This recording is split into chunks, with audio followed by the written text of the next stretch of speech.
I will go off that in 2 minutes. We have 4 questions for you speakers, and you have 2 minutes to respond to those questions. The time clock will begin once you. Okay, well, good evening, everyone, and thank you for giving me the opportunity to be here tonight. I see a lot of familiar faces, a lot of friends, a lot of people in the room that I've worked with on many, many projects. My name is Nahum Nathan Wilker. I go by Nate, and I'm president of the Cheswell Neighborhood Association, very active in my community on many different organizations and committees. And coming here tonight is really a calling. I was just talking to someone out in the hall earlier, and people judge their wealth by money and how many cars they have, how many houses, but I really see, the worth of a person is what they do for their community, what they do for their friends and their families and the people around them. And that's really how I gauge what is important to me in life. And this is just an opportunity that I can give back to my community. So I'm very excited to be here. I understand the process of being a delegate. Good friends with many delegates and other elected officials, and I think that I could contribute to the 41st District and really be someone that brings people together. Okay, thank you. So your first question, what committee of the legislature would be most relevant to the constituents of the 41st District? So thank you for that question. I think that the Judiciary Committee would be a place where I could really make a difference. As an attorney, I've testified many times before the Judiciary Committee, both in the House and in the Senate.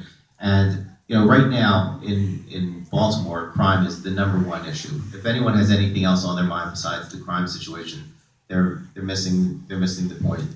It's like sort of trying to hold a basketball, but there's a baseball between your hand and the basketball. Until you get rid of that baseball, you can't get your hand on the basketball. And crime right now is that baseball that's holding us back from moving forward in so many things.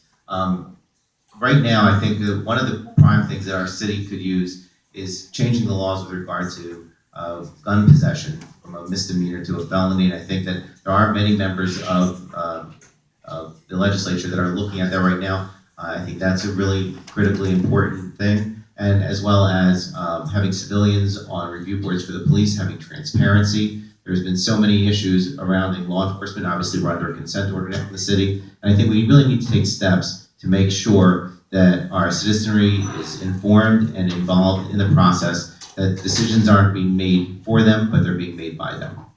Thank you. Next question comes from Delegate Oates. Nate, if you were selected, what steps will you take to ensure accountability and transparency to protect and strengthen the 41st?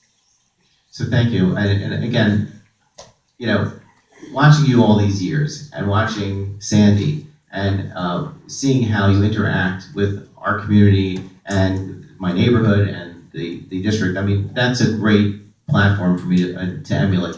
Having an open door policy, making sure when there's a problem, when I have a problem, I can just pick up the phone, or when I see either one of you and say, here's the problem. And you'll tell me this is, either you can help me fix it, or you'll say, maybe I'm off mark. But that's the kind of office that I would run. And same thing with Ricky. That's the way you ran your office all these years.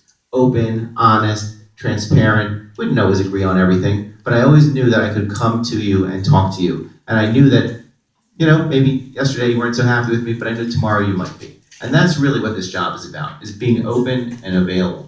And that's what I've seen from all of you as I consider mentors and people that I look up to in the community.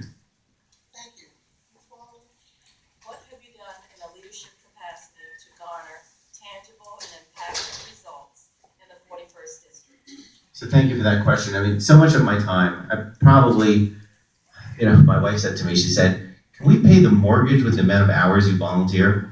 I wish I could, but one of the things that I'm really passionate about, that I spent 5 years at CHI, which is an organization in Northwest Baltimore, was the Community Conversations Leadership Team, where we took members of the Jewish community, members of the African American community, and we really worked on diversity training, on really finding out that the things that separate us are so tiny that we really need to focus on the similarities. And I know that that's a lot of talk, because we hear that all the time.